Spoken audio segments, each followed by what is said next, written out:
स्वार्थ के पीछे भागने वाली ये दुनिया किसी के लिए भी नहीं रुकती, हमें खुद रोकना पड़ता है। इन लोगों के बारे में मत सोचो, कोई तुमसे ज्यादा ताकतवर नहीं। इस दुनिया में सबसे बड़ा योद्धा मां होती है।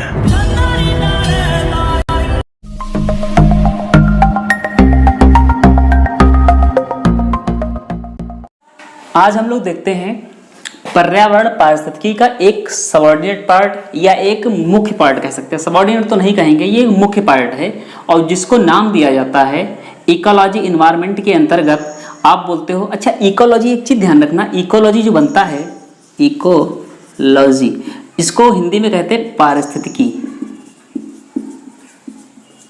पारिस्थितिकी, तो ये पारिस्थितिकी जो है, ये पारिस्थितिकी क्या है? तो पारिस्थितिकी वो चीज है जो हम आसपास अपने माहौल में, अपने सारी चीजों में देखते हैं। इकोलॉजी एंड इन्वायरमेंट बोला जाता है। इकोलॉजी इन्वायरमेंट बोलने का मतलब ये है कि जो इसके अंतर्गत जो हमारा ताप, दाब, ऊंचाई, ये सारी घटनाएं, जो आसपास मिलने वाले जीव जंतु, मानव का उन पर प्रभाव, उन पर मानव का प्रभाव, इसमें एक जैव कारक, अजैव कारक, ये सारी चीजें बढ़ती हैं। तो इकोलॉजी इन्वायरमेंट या इकोलॉजी में जो बढ़ती चीजें वो दो मुख्य रूप से बढ़ती हैं, जिसको हम पहले बोलते हैं जैव, बायोटिक या अजैव, अजैव नॉन बायोटिक।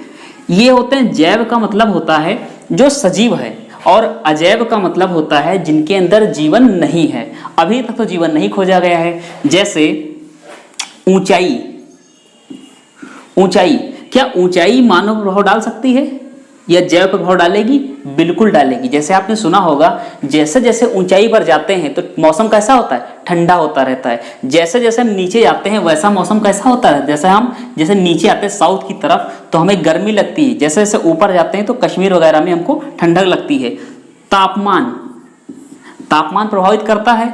वैसे वैसे हमको मिलता है पहाड़, नदियां, ये सारी चीजें। तो ये क्या हो रही हैं आपकी हैं? जल, ऊष्मा या जल, ऊंचाई, पहाड़, नदियां, ये सारी किसमें अंतर आएंगी? अजैव। तो अजैव आप समझ सकते हो, हर चीज क्या है जिसके अंदर जीवन नहीं तो वो अजैव कारक है।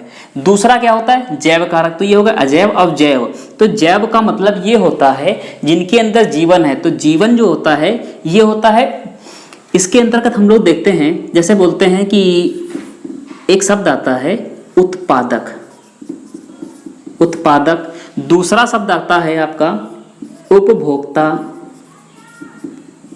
और तीसरा शब्द आता है अपघटन कर्ता। क्या बात समझ में आई? ये एक और शब्द, ये तीनों शब्द आपने एक सब्जेक्ट में और सुने होंगे जिसका नाम होता है इकोनॉमिक्स। इकोनॉमिक्स जो है वो भी इको है, उसमें भी इकोनॉमिक्स है, उसमें भी उत्पादक होता है। कोई कंपनी बनाती है, फिर उसको उपभोग किया जाता है, फिर जो कचरा बचता है उसको फिर रिसाइकल होता है। तो ये सारी किसके अंतर्गत होती है? एक फैक्ट्री के अंतर्गत जो हमारे इकोनॉमिक्स के अंतर्गत चीजें आती हैं, उसके अंदर हम लोग ये सारी देखते हैं। उत्पादक क्या है? तो उत्पादक चीज समझ लेना आप लोग। उत्पादक का मतलब जो चीजें अपने आप भोजन निर्माण कर रही हैं, जो जीव, ऐसे जीव स्वयं भोजन का निर्माण करते हैं, दूसरे पर डिपेंड नहीं है। तो ऐसे कौन है? तो जैसे हम सूर्य चर्चा को ले लें तो सूर्य क्या करते हैं? ये अपनी ऊर्जा देते हैं। और ऊर्जा कैसे दिया इन्होंने? तो ये दे दिया किसी पेड़ को, तो ये पेड़ को ऊर्जा मिल गई। बात समझना। तो ये किसको ऊर्जा मिल गई? पेड़ को। तो पेड़ को जो ऊर्जा मिलेगी, ध्यान रखना पूरी ऊर्जा नहीं मिलती, 10% के आसपास मिलती है। तो ये ऊर्जा 10% कहने का मतलब जितने पेड़ हैं वो सूर्य की ऊर्जा केवल 10% प्रयोग कर पाते हैं। सॉरी, 10% नहीं, कंफ्यूजन हो गई। केवल 2% ऊर्जा का उपयोग कर पाते हैं। बाकी आपकी ऊर्जा महासागर में जाती है, ऊष्मा जो होती है, और आपकी पृथ्वी पर, चट्टानों पर, पहाड़ों पर, रेगिस्तान पर ये आकर के लौट जाती है। ठीक है। तो क्या होता है कि यहाँ पर सूर्य की ऊष्मा पड़ी, सूर्य की ऊर्जा पड़ी, यहाँ पर एक क्रिया होती है जिसको नाम देते हैं प्रकाश संश्लेषण। प्रकाश संश्लेषण की क्रिया जो होती है ये क्या बनाती है? भोजन को बनाती है। भोजन बनाएंगी पत्तियां, और पत्तियां बनाकर क्या कहेंगी? जो कुछ जाइलम फ्लोएम जैसे होंगे एंजाइम, वो क्या करेंगे? वो जड़ों में भोजन को इकट्ठा कर देंगे। अब भोजन इकट्ठा हो गया, मतलब पूरा ये भोजन ही भोजन है। पत्तियों से लेकर के ये अपना भोजन बना चुका है। ये कैसे बनाएगा? पत्तियों से बनाया, यहाँ इकट्ठा हो गया, उसका काम चल रहा है। पत्तियों का। फिर क्या हुआ, एक इसको खाने के लिए एक बकरी आ गई। अब देखो ये बकरी स्वयं अपना भोजन तो बना नहीं सकती है, इन्होंने तो बना लिया पत्तियों की सहायता से सूर्य की ऊर्जा में प्रकाश संश्लेषण की क्रिया करके। अब क्या होगा, बकरी आएगी और बकरी इसको खाएगी।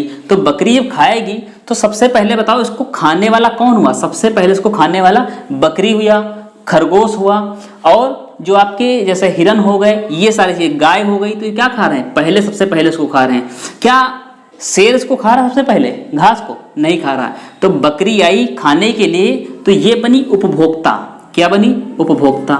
ठीक है, उपभोक्ता। तो ये बन गई कंज्यूमर, उपभोक्ता।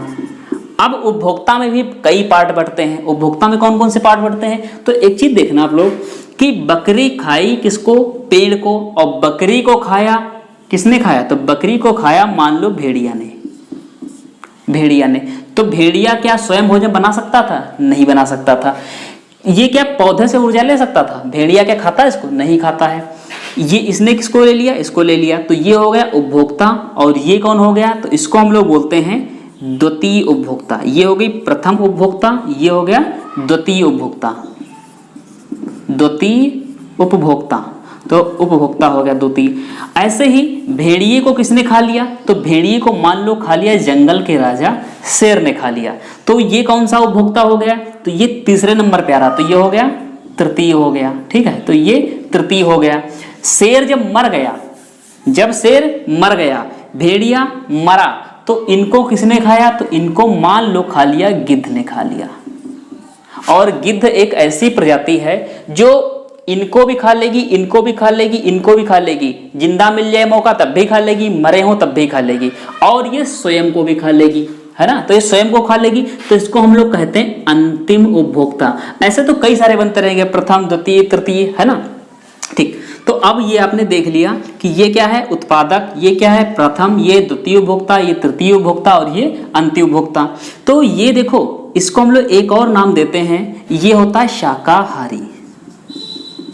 शाकाहारी इसको क्या बोलते हैं? तो ये द्वितीय तृतीय जो डिपेंडेंसी, जिनकी निर्भरता किस पर हो? जीवों पर हो।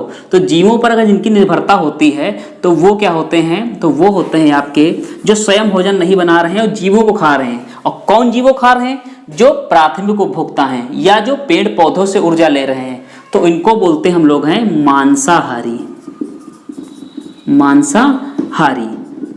तो ये हो गए आपके मांसाहारी। तो ये सब मांसाहारी हैं, है ना। तो अब देखो, आपने देख लिया, ये आपने देखा उपभोक्ता, उत्पादक, उत्पादक के तो उपभोक्ता, फिर उपभोक्ता। अब अपघटक कहाँ रखा जाएगा? तो अपघटक हम लोग क्या पीछे रख सकते हैं? अपघटक का मतलब जो इनको समाप्त करे। तो अपघटक को हम लोग पीछे न रख करके, वैसे आपका बता दिया था, कई सारी किताबों में लिखा होता है कि अपघटक को पीछे में रखें, लेकिन अपघटक को हम लोग रखते हैं नीचे। समझना बात को। अपघटक, तो अपघटक जो है ये नीचे रखा गया, क्योंकि जैसे देखो सबके नीचे, ये सबके नीचे अपघटक है। अपघटक में क्या होता है? तो अपघटक में होता है जो बैक्टीरिया होते हैं, सूक्ष्म जीवाणु होते हैं, जो इन चीजों को, पत्ता पेड़ से गिर गया, बकरी नहीं पहुंच पाई, तो क्या पत्ता वेट करेगा कि बकरी आएगी हमको खाएगी, है ना। तो पत्ता क्या होगा? पत्ता पड़ा रहेगा 2-4 दिन, अपने आप धीमे धीमे सड़ गल करके और मिट्टी मिल जाएगा। बकरी मर गई तो क्या भेड़िए का वेट करेगी? ये धीमे धीमे सड़ने गलने के बाद किसी मिल जाएगी, अपघटक को मिट्टी मिला देंगे। भेड़िया मरेगा, अपघटक मिलाएंगे। शेर मरेगा, अपघटक मिट्टी मिलाएंगे। तो मिट्टी मिला देने वाले कौन है? अपघटक। इसके अंतर्गत कौन कौन चीजें होती हैं? तो ये होते हैं जीवाणु होते हैं, जीवाणु होते हैं, सूक्ष्म जीव होते हैं, ठीक है। विषाणु नहीं होते, विषाणु मत लिखना। जीवाणु होते हैं, बैक्टीरिया होते हैं, सूक्ष्म जीव होते हैं, ये सारे घटक होते हैं। ये क्या करते हैं? मिट्टी मिलाने काम करते हैं इनको। और मिट्टी में मिलाने काम जब कर देंगे तो ये अपघटक, इनको बोला जाता है प्रकृति के सफाई कर्मी, सफाई कर्मी। तो ये हो गए प्रकृति के सफाई कर्मी। थोड़ा सा राइटिंग और हिंदी में कंप्रोमाइज कर लेना आप लोग। तो प्रकृति के सफाई कर्मी किसको बोला गया? अपघटक को बोल दिया गया, ठीक है। तो हम लोगों ने देख लिया कि उत्पादक क्या है, उपभोक्ता क्या है, अपघटक क्या है, ठीक है। तो अब देखेंगे आपको अगली क्लास में क्या क्या चीजें उपलब्ध करा सकते हैं। बहुत सारा एनवायरनमेंट है आपका, इकोलॉजी एनवायरनमेंट, और जो सबसे महत्वपूर्ण बनता है आपका सिविल लेवल के लिए। सिविल में जैसे IAS, PCS, उसके बाद में जितनी आपकी छोटी एग्जाम है, यूपी ट्रिपल एससी हो जाता है आपका, जैसे ये आपका एसएससी हो जाता है, ये आपका रेलवे वगैरह हो जाता है, तो इन सब में इसके बहुत सारे क्वेश्चन आते रहते हैं। तो ये एक पारिस्थितिकी का हमने छोटा सा आपको भाग बताया, छोटा सा पार्ट बताया, और मिलते हैं आपको अगली क्लास में। तब तक के लिए धन्यवाद।